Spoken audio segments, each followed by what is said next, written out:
एक गांव में एक बहुत पुरानी गुफा थी। उसमें एक औरत रहती थी जिसका नाम विमला था। वो हर रोज गांव जाती और चूड़ियां बेचती थी। एक दिन जब वो चूड़ियां बेचने चली जाती है तब मीना नाम की औरत उसे कहती है, अरे वो चूड़ी वाली, जरा मुझे 2 दर्जन लाल रंग की चूड़ी दे दो। तब विमला उस औरत को लाल रंग की चूड़ी निकाल कर दे देती है और वहाँ से चली जाती है। फिर घर जाकर मीना वो लाल रंग की चूड़ी पहन लेती है। उन चूड़ियों को पहनते ही उसकी आंखें लाल हो जाती हैं। तभी वहाँ मीना का पति कल्लू आ जाता है और कहता है, मीना रानी खाना तो खिला दो। तब मीना कहती, मुझे अपना नौकर समझ रखा है क्या, जाके खुद ले लो। जब देखो तब ऑर्डर चलाते रहते हैं। फिर वो अपने कमरे में चली जाती है। फिर आधी रात होते ही डरावनी डरावनी आवाजें आने लगती हैं और मीना के कमरे में एक हैवान आ जाता है। भूत जोर जोर से हंसने लगता और मीना को आवाज लगाने लगता। मीना चौंक जाती है और उठकर बैठ जाती है। तब भूत कहता, मीना अब तुम मेरी गुलाम हो, चलो मेरे साथ और मैं जैसा कहूँगा वैसा ही तुम्हें करना है। मीना का मन बदलने लगता है और कहती है, जी मैं आपकी गुलाम हूँ, आप जैसा कहेंगे मैं वैसा ही करूँगी। फिर मीना बिना कुछ कहे उस हैवान के साथ चली जाती है और फिर हैवान उसे गुफा में ले जाकर एक तहखाने में बंद कर देता है। वहाँ गांव में मीना का पति मीना को घर में ना पाकर परेशान हो जाता है और कहता है, अरे ओ मीना, कहाँ हो तुम? रात में भी जल्दी सो गई थी, अब कहाँ गायब हो गई? कल्लू मीना को हर जगह ढूंढता है पर मीना उसे कहीं नहीं नजर आती। फिर विमला उसी दिन चूड़ियां बेचने फिर वहां आ जाती है और कई सारी औरतों को चूड़ियां पहना देती है और वापस अपने गुफा में आ जाती है। और फिर आधी रात होने पर उन चूड़ियों का असर होने लगता है। उन सब की आंखें लाल हो जाती हैं और उन सब का रूप भी बदलने लगता है।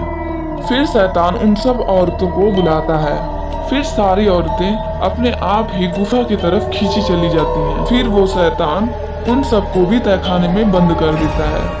अगली सुबह लल्लन भी अपनी पत्नी को घर में ना पाकर परेशान हो जाता है और कल्लू के पास जाता है और कल्लू से कहता है, अरे भाई, तुम्हारी तरह मेरी भी पत्नी गायब हो गई है। मैंने उसे कहाँ कहाँ नहीं ढूंढा पर उसका कहीं पता नहीं चला। तभी वहाँ और गांव वाले भी आ जाते हैं और कहते हैं, भाई हमारी पत्नी भी घर से गायब है।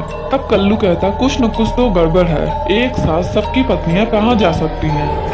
चलो चलो बूढ़ी अम्मा के पास चलते हैं, क्या पता उन्हें कुछ पता हो। सारा दिन वो घर के बाहर ही बैठी रहती हैं और आते जाते सबको देखती रहती हैं। फिर वो मिलकर बूढ़ी अम्मा के पास जाते हैं। उन लोगों को एक साथ देख बूढ़ी अम्मा कहती हैं, अरे क्या हुआ तुम लोगों को, तुम लोग परेशान क्यों हो? तब कल्लू रोते हुए कहता, अरे देखिए ना माँ जी, हम सब की पत्नियां पता नहीं कहाँ चली गई हैं और मेरी पत्नी को तो 2 दिन हो गया गायब हुए। तब बूढ़ी अम्मा कहती, 2 दिन? मैंने तो मीना को 2 दिन पहले ही देखा था, जब उसने मीना चूड़ी वाली से चूड़ियां ली थी। मुझे तो लगता है कि वो विमला ही इन सब के पीछे है। कहीं उसी ने तो तुम्हारी पत्नियों को गायब नहीं किया?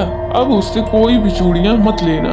तभी विमला वहाँ पहुँच जाती है और कहती है, अरे आप सब यहाँ क्यों जमा हैं? तब बूढ़ी अम्मा कहती, अरे नहीं नहीं कुछ नहीं, मैं तुम्हारा ही इंतजार कर रही थी, मुझे भी ये चूड़ियाँ चाहिए। फिर विमला उस बूढ़ी अम्मा को चूड़ियाँ देकर चली जाती है। तब कल्लू कहता, माँ जी आपको तो विमला पर शक था, फिर आपने उससे चूड़ियाँ क्यों ली? तब बूढ़ी अम्मा कहती, क्योंकि मुझे लगता है कि सारी गड़बड़ इसी चूड़ियों में है। मैं आज रात इन चूड़ियों को पहनूंगी, तुम सभी मेरे घर आ जाना। आज रात दूध का दूध और पानी का पानी हो जाएगा। फिर रात होते ही सभी गाँव वाले बुढ़िया के घर जमा हो जाते हैं। फिर आधी रात होने पर उन चूड़ियों का असर बूढ़ी अम्मा पर भी होने लगता है। उसकी आंखें लाल हो जाती हैं और उसका भी रूप बदलने लगता है। ये सब देख गांव वालों की आंखें फटी की फटी रह जाती है। सब दुम दबाकर भागने लगते हैं। फिर सब बुढ़िया के घर से बाहर निकल जाते हैं।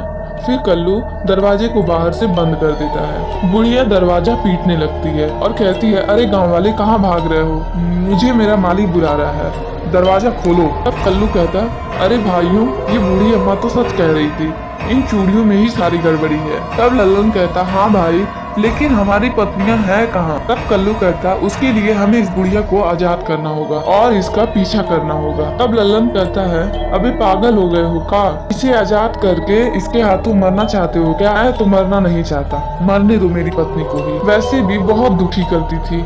कल्लू कहता ऐसा मत कहो भाई, कल तो तुम भाभी के लिए बहुत रो रहे थे, अब क्या हुआ? तब लल्लन कहता ठीक है भाई, लेकिन ये हमें पीछा करने लायक छोड़ेगी तब तो हम पीछा करेंगे। तब कल्लू कहता तुम सब जाकर छिप जाओ, मैं दरवाजा खोलूंगा और जल्दी से इस पेड़ के पीछे जाकर छिप जाऊंगा, कुछ नहीं होगा। फिर सब लोग ऐसा ही करते हैं, सब लोग जाकर छिप जाते हैं और कल्लू धीरे से जाकर दरवाजा खोल देता है और भागकर छिप जाता है। जैसे ही बुढ़िया बाहर आती तो उसे बाहर कोई नहीं दिखता और कहती है कहाँ गए सब, मुझे मेरे मालिक बुला रहे हैं। ऐसा कहकर वो उसी गुफा में चली जाती है।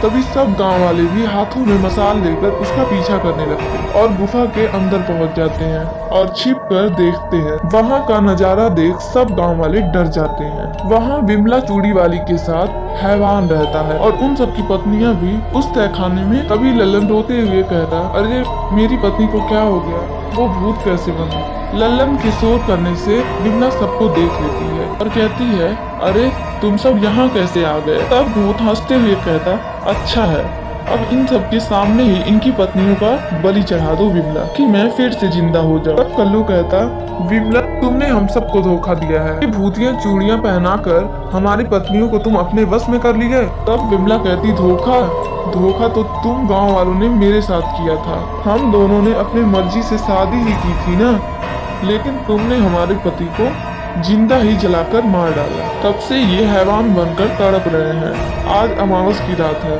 बस कुछ पल और फिर मैं इन सारी औरतों को एक साथ जलाकर बलि दूंगी, जिससे मेरे पति फिर से जिंदा हो जाएंगे। तब कल्लू गुस्से से कहता अरे नासमीती औरत, कभी कोई मरा हुआ इंसान नहीं जीवित होता। फिर सब भागने लगते हैं और रास्ते में उन्हें एक बाबा मिल जाते हैं। कल्लू उन्हें सब बात बताता है। तब बाबा कहते ऐसा नहीं हो सकता, कभी मरा हुआ नहीं जिंदा हो सकता, विमला के पति को जलाना होगा ताकि उसकी आत्मा को मुक्ति मिल सके, चलो मेरे साथ उसी गुफा में। फिर सब मिलकर गुफा में जाते हैं। तब बाबा विमला से कहते विमला तुम्हारा पति तुम्हारा इस्तेमाल कर रहा है ताकि वो और लोगों को मारकर अपनी मौत का बदला ले सके। सोचो तुम अपने पति को जिंदा करने के चक्कर में इन सब की पत्नियों को मार डालोगी। तब शैतान विमला से कहता विमला तुम इनकी बात पर ध्यान मत दो, मैं इनमें से किसी को नहीं छोड़ूंगा। फिर हैवान कल्लू को उठाकर हवा में पटक देता है। तब विमला रोते हुए कहती अजी इन सबको छोड़ दो, मैं आपके लिए इन सब की जान नहीं ले सकती, आपको जाना होगा, लेकिन मैं यहाँ अकेले नहीं रहूंगी, मैं भी आपके साथ जाऊंगी क्योंकि मैं आपके बिना नहीं रह सकती। और तब विमला खुद को भी अपने पति की लाश के साथ जला देती है। फिर उनके जलते ही सबकी पत्नियां ठीक हो जाती हैं।